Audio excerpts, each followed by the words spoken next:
There are many questions I ask to myself on a daily basis. Why do people find things, characters and shows annoying? Like, are they really that different from us? Shouldn't they be given a second chance to explain themselves or do anything to prove that they in fact are not annoying? But then I see characters like this roaming around in my favorite shows.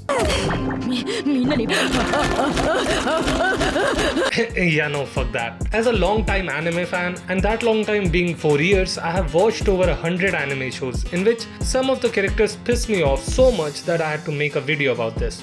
As we all know, the art of creating annoying characters is not that hard. Let me describe one right now. First off, let's have the character have a very catchy annoying phrase like Perorim Perorim.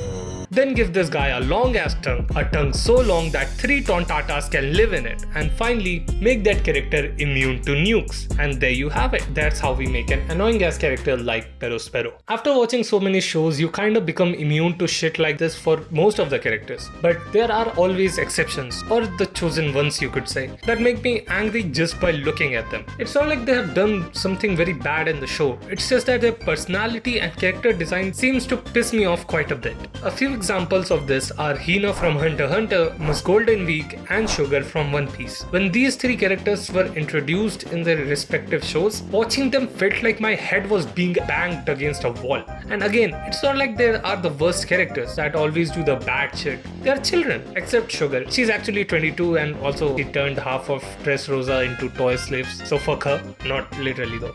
As for Hina, she was a chimera ant and she used to kill and eat humans with her ant lion boyfriend. She doesn't anymore, but still, I fucking hate her design. Similar reasons for Miss Golden Week. Her devil fruit abilities and design were very fucking annoying, especially when she was in a duo with Mr. 3. But the fact is, now I like Mr. 3 very much compared to when he was first introduced, so that's kinda different. But these were the characters which made me annoyed for no apparent reason. Now it's time for characters which are annoying by nature. For instance, Keta! Nee, shut the fuck up, you piece of shit, or mucus. Characters like this are the reason why rage rooms were invented.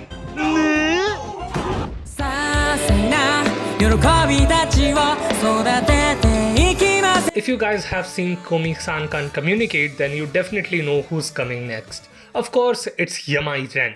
I've never been the fan of the Yandere category. Tsundere is bearable, but Yandere?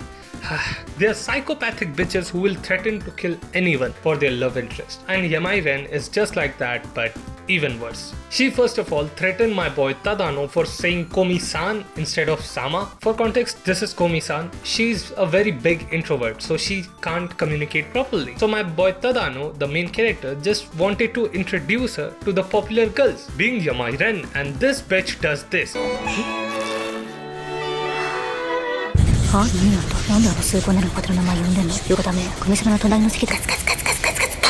And if that was not enough, she goes on to kidnap my boy, tie him up with a rope and lock him in the closet just so he doesn't talk to Komi-san.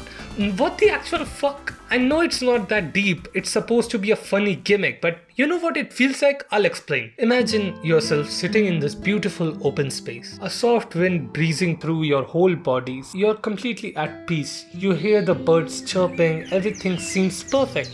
Then one of the birds shits on your face. That's exactly how it feels to watch Komi-san when this psychopath Yamai Ren is around. But as they say, there's always a worse version of everything. But Samozo, what could be worse than a psychopath? Boom. A child. What? No, I meant to say a pedophilic psychopath. Hisoka. Now, I know many people actually like Hisoka. Clearly, I'm not one of them. I mean, why does this guy get turned on by looking at 12-year-old kids? And if you say, no, actually, he gets turned on by the thought of their fighting potential or the thought of fighting them. Well, okay, acceptable. But how do you explain this?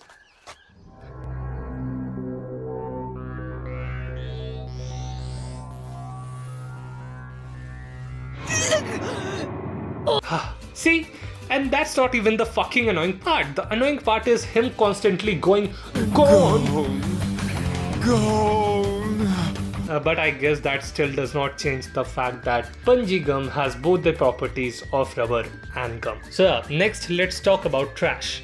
Mami Nanami. Actually no, you know what? Fuck it. Fuck that show as a whole. When Rent-A-Girlfriend started airing for the first time, I loved the first season. It was so good that I started its manga as soon as the last episode dropped. I read around 150 chapters of that shit, thinking that these two will finally get together. Okay, this week it didn't happen. Maybe next week. Okay, maybe next week. After sticking around for nearly a year, I got so annoyed that I gave up. I was beyond the point of going in circles. That's when I decided that it was time to move on. If anything women around my age have taught me, it's to remove the toxic things in your life and move the fuck on. And that's exactly what I did. But if you are caught up to the manga, do tell me if Kazuya and Mizuhara have finally gotten together. Or not, I hope they have.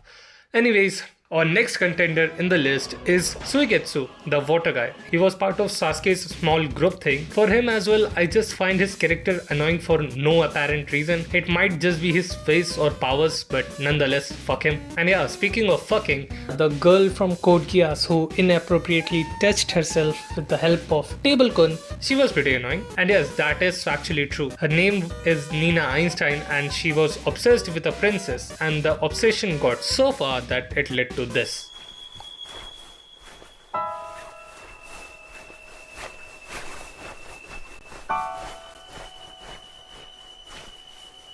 And lastly, the bitch from Rising of the Shield Hero. The thing is, she's not even considered that much annoying, but it's just that I don't like the fact that she exists. For those who have forgotten for what she did, don't worry. I rewatched some of the episodes just so I could talk shit about her.